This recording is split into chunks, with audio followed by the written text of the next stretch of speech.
Chapitre 55. Le règne de l'Esprit Saint.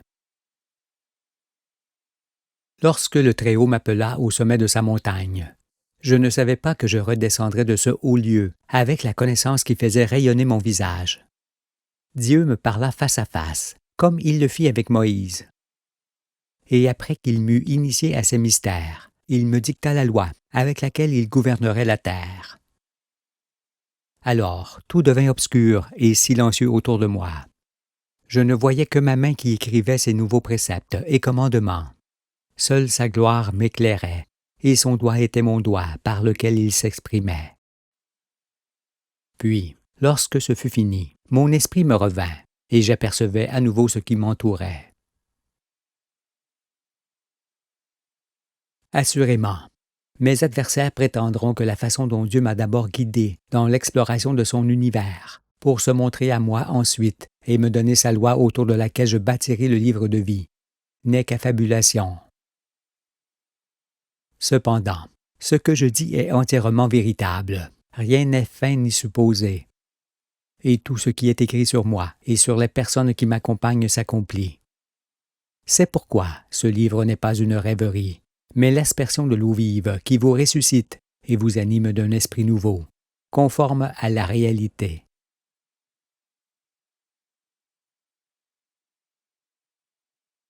Sur la force de la loi. Ceux qui ne pourront quitter l'esprit terrestre pour acquérir l'esprit céleste ne comprendront pas que la loi ne peut être promulguée que par celui qui est éclairé par les 7 lampes du chandelier. Pourrait-il alors voir la délivrance des âmes dans les préceptes et les ordonnances? Ils y verront au contraire des empêchements de vivre et un danger pour tous.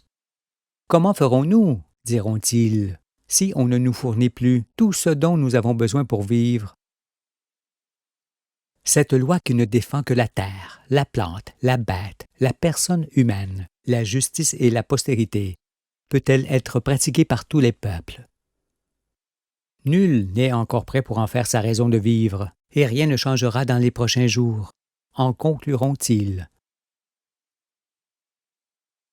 Quelque part j'ai dit que briser les convictions de l'homme équivaut à lui briser un vase sur le crâne.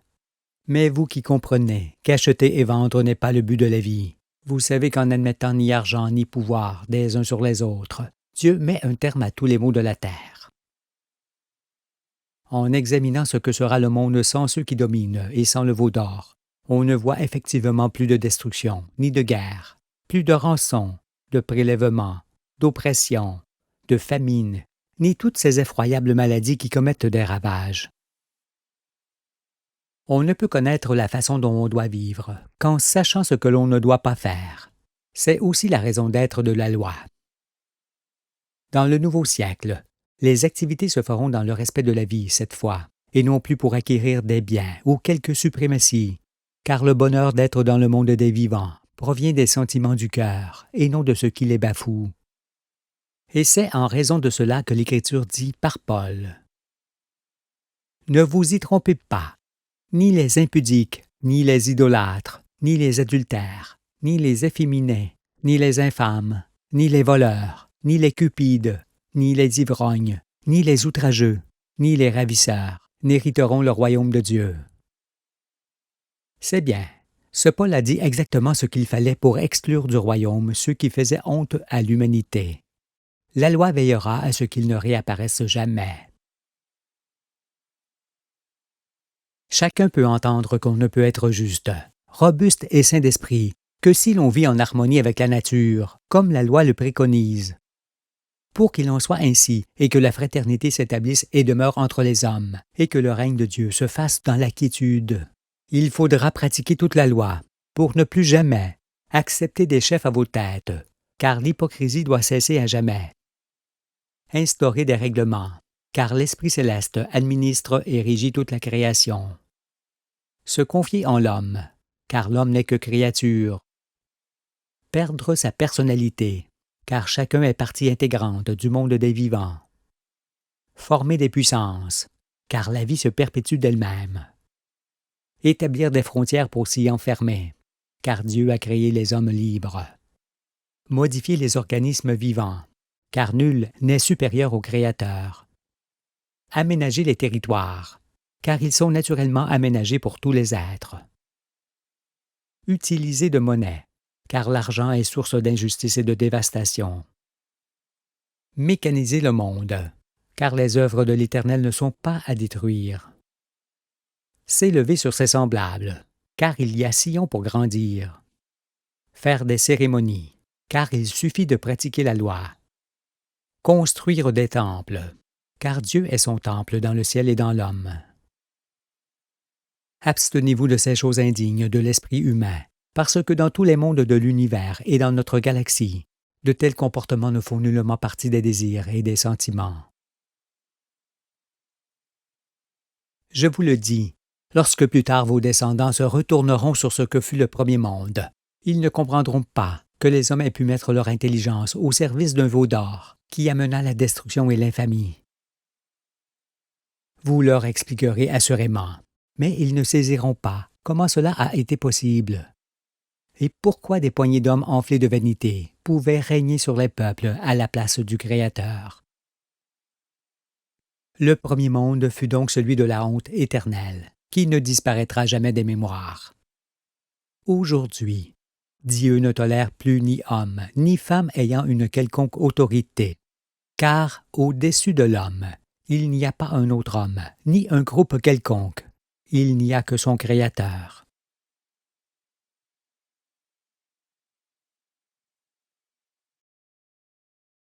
Sur le changement de comportement. Vous perdrez alors l'habitude d'être commandé par des hommes, d'autant qu'en leur donnant des pouvoirs, vous vous déchargez de toute responsabilité, en perdant ainsi votre dignité. Vous apprendrez à vivre et à considérer les choses autrement, beaucoup plus orientés sur les sentiments.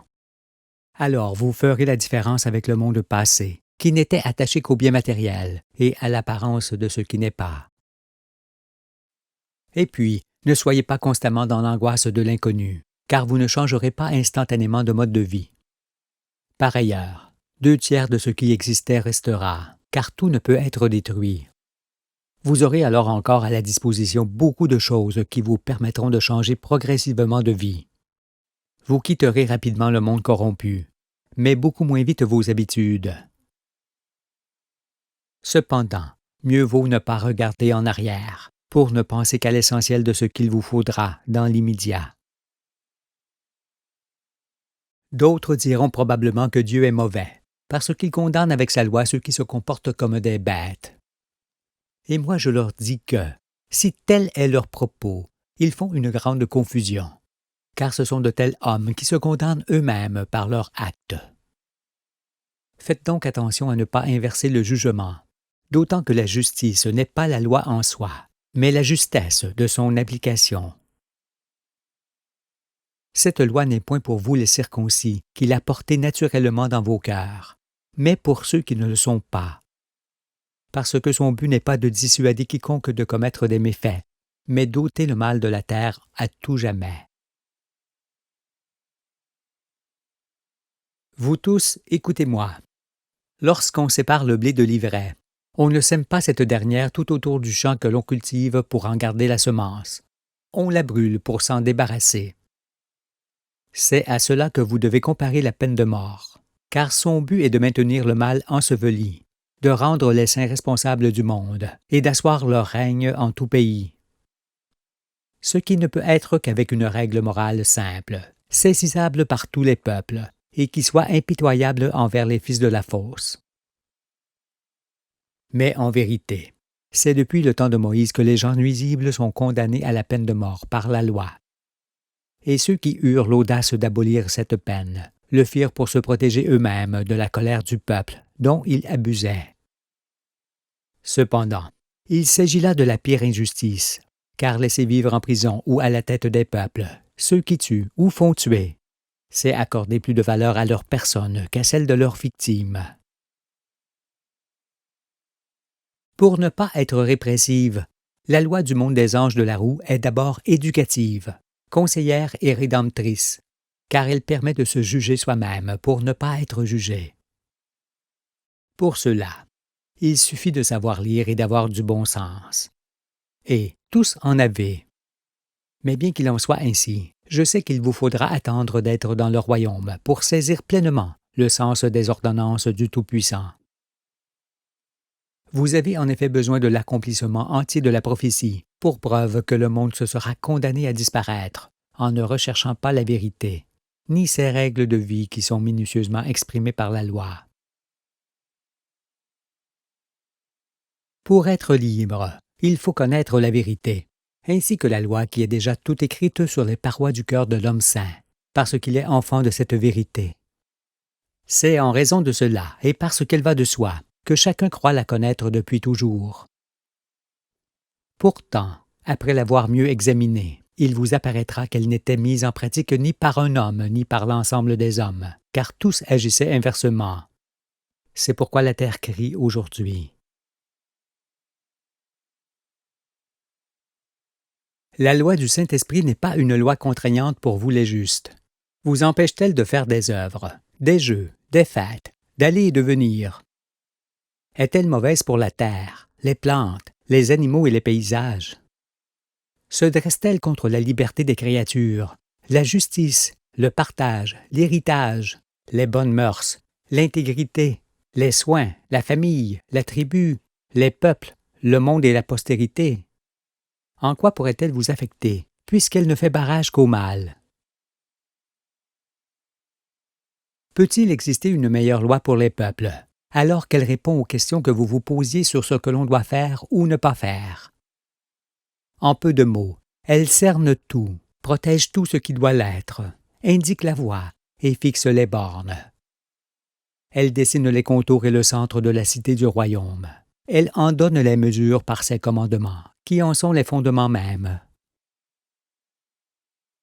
C'est pourquoi les Écritures disent, dans l'Apocalypse, que lorsque le Fils de l'homme se lève, il pose son pied droit sur la mer et son pied gauche sur la terre, tel un géant céleste, tenant un petit livre ouvert dans sa main, ce livre, et jurant par celui qui vit au siècle des siècles, qu'il n'y a plus de temps, car le mystère de Dieu s'accomplit, comme il l'a annoncé à ses serviteurs, les prophètes. Ce jour-là, tout ce qui se dit et se pratique dans les nations attire les circoncis de cœur autour de lui, car, cette fois, ils savent qu'il est leur salut et qu'ils n'en ont point d'autre. Que l'on soit croyant ou pas, ce que dit le véritable prophète s'accomplit, car sa voix est la voix de l'Éternel. J'ai mesuré les effets de cette force qui s'exerce continuellement sur moi, et, je vous le dis, j'en parle en conséquence. En ce sens, sachez que, dans le Deutéronome, Dieu prévient ce qu'il advient du faux prophète. Il dit: « Le prophète qui aura l'audace de dire en mon nom une parole que je ne lui aurai point commandé de dire, ou qui parlera au nom d'autre Dieu, ce prophète-là sera puni de mort. » Craignant Dieu, je me garderai bien d'avoir l'audace de prononcer des paroles venant de moi. C'est pourquoi, mes enfants, croyez.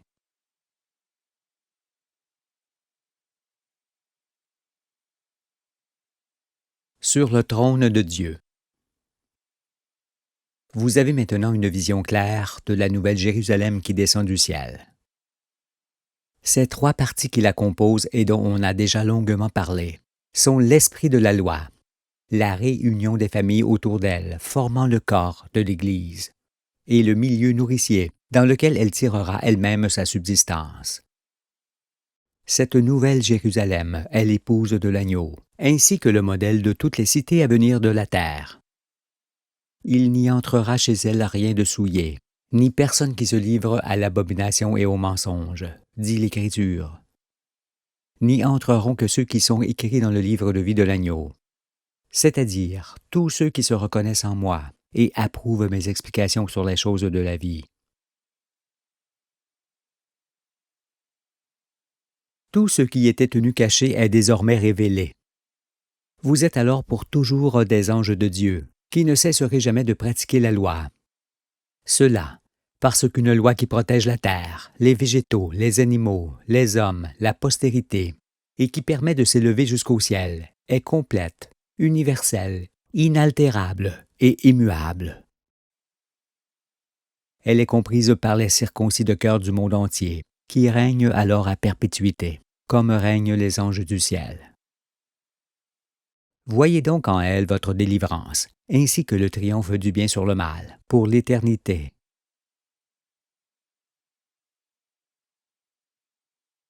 L'étude des œuvres de l'Éternel conduit à la connaissance et à la délivrance. Alors les hommes fraternisent, deviennent solidaires, et c'est toute l'activité de la cité qui s'en trouve facilitée. Les soins sont avant tout des attitudes préventives qui consistent à repousser tout danger de maladie. Ainsi, ce qui est nuisible est vaincu, même la mort. Il n'y a point de mouvement de foule, parce que chacun respecte la pensée d'autrui, et nul n'a l'audace de modifier la nature. C'est pourquoi, et à l'égal de ce qu'elle était aux origines, la terre devenue belle ne sera plus appelée désolation, mais mon plaisir en elle, le délice de mon âme.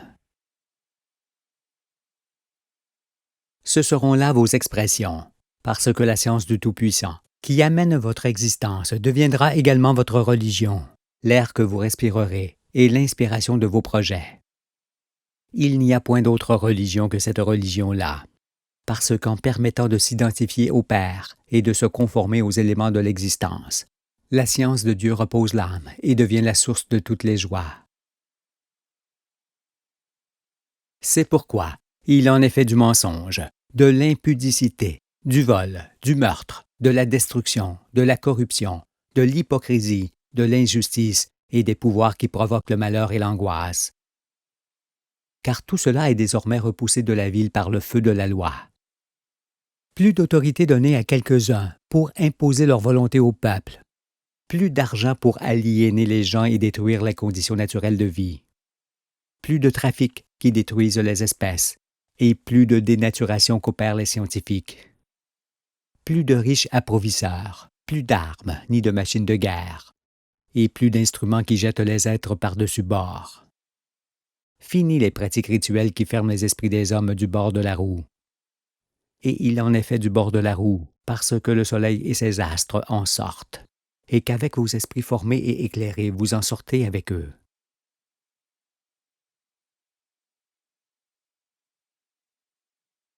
Sur les sources des eaux de la vie. Dorénavant, pour servir le Fils et le Père qui l'envoie, vous ne devez parler que de l'enseignement des sources des eaux de la vie, ainsi que de l'accomplissement de la prophétie. Veillez toutefois à ne forcer qui que ce soit à vous entendre, mais ne ménagez pas vos efforts pour éclairer tous ceux de votre entourage qui désirent ardemment connaître la vérité. Pour que le grain lève, il faut d'abord le semer. Semez-le donc sans attendre pour que chacun puisse manger le produit du grain tombé, parce que rien d'autre que la vérité ne peut sauver.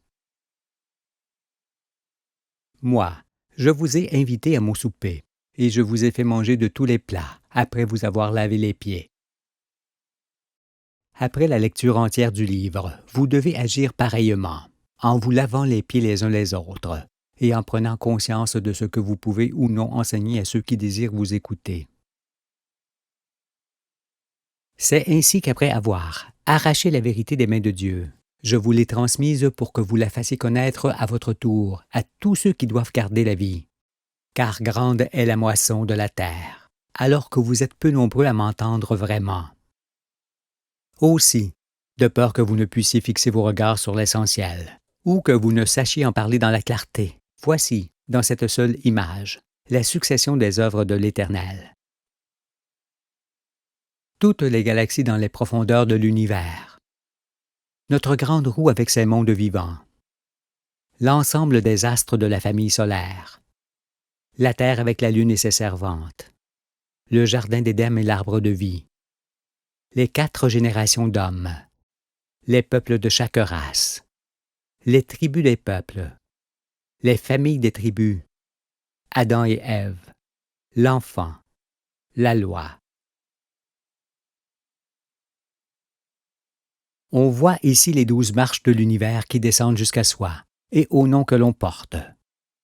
Souvenez-vous-en toujours en mémoire de moi, car vous n'aviez pas encore connu les 12 degrés qui amènent progressivement votre existence au bord du monde des vivants, dans lequel vous entrez en naissant. Dans l'ensemble de ces œuvres, on aperçoit que les éléments composant les choses et les êtres. Car c'est Dieu qui a créé la terre par sa puissance et fondé le monde par sa sagesse, et qui a étendu les cieux par son intelligence. Alors, quand on regarde l'ouvrage du Tout-Puissant, tout homme paraît stupide avec sa science. On voit en effet que l'enfant est toujours le fruit de ce qui le précède depuis les lointains de l'univers, et qu'en arrivant au monde, il trouve la loi de Dieu devant lui. Ne dites plus alors « D'où venons-nous? Qui sommes-nous? Où allons-nous? Comment devons-nous vivre? » Car, étant les plus grandes créatures de l'univers, vous êtes des dieux forcément. Où allez-vous et comment devez-vous vivre? L'instruction et la loi que vous portez en vous l'indiquent clairement, ainsi que le long chemin de la vie qui est désormais visible sous vos pieds.